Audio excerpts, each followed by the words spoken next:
In this video, we'll take a look at key signatures and the circle of fifths.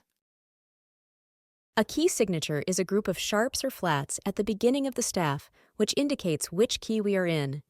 Each time there's a note in the music, which are flatted or sharped in the key signature, we need to lower or raise that note a half step, respectively.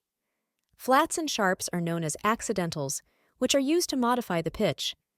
Another accidental is the natural sign, which is used to cancel a flat or sharp from either a preceding note in the measure or the key signature. In the key of G, the note F is sharped in the key signature. Therefore, whenever there's a F note in the music, we need to raise it a half step and play the note F sharp.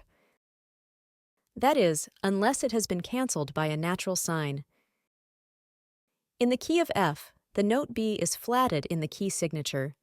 Therefore, whenever there's a B note in the music, we need to lower it a half step and play the note B flat. That is, unless it has been canceled by a natural sign. When writing key signatures, it's important to know which flats or sharps occur in the key signature and in which order. Starting with the flat keys, all flats in any given flat key signature will be used in all subsequent flat keys after that point.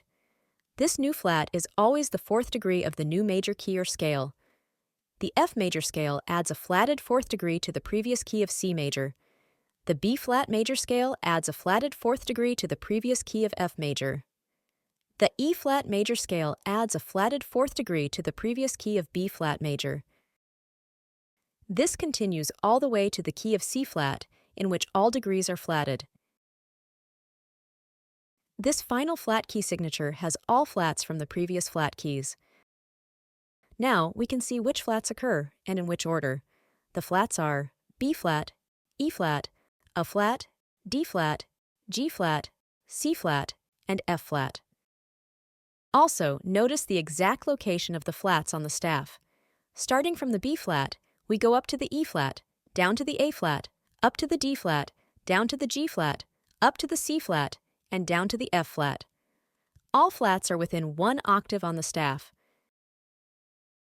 Similarly, each new sharp key signature adds a new sharp to the previous key signature. This new sharp is always the 7th degree of the new major key or scale. The G major scale adds a sharped 7th degree to the previous key of C major. The D major scale adds a sharped 7th degree to the previous key of G major. The A major scale adds a sharped 7th degree to the previous key of D major. This continues all the way to the key of C sharp, in which all degrees are sharped. This final sharp key signature has all sharps from the previous sharp keys. Now we can see which sharps occur and in which order.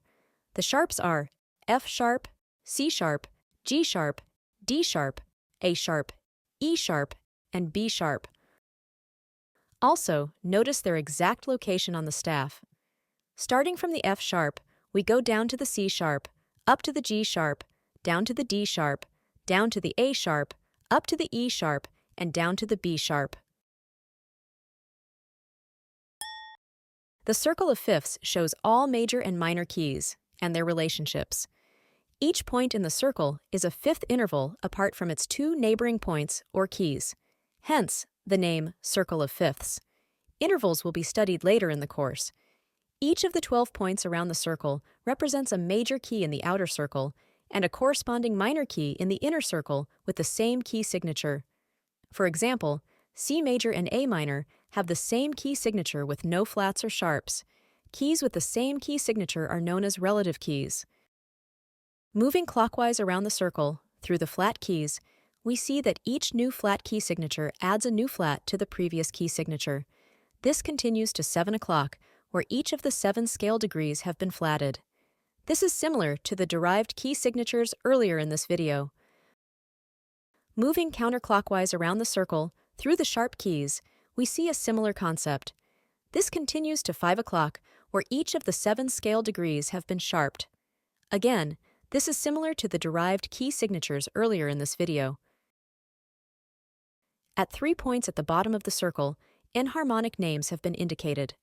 That's because major and minor scales can be built, and therefore major and minor keys exist from each of these alternate note names or enharmonics. Because of this, there are 2 key signatures at each of these 3 points. I hope you liked the video. The next video is about accidentals.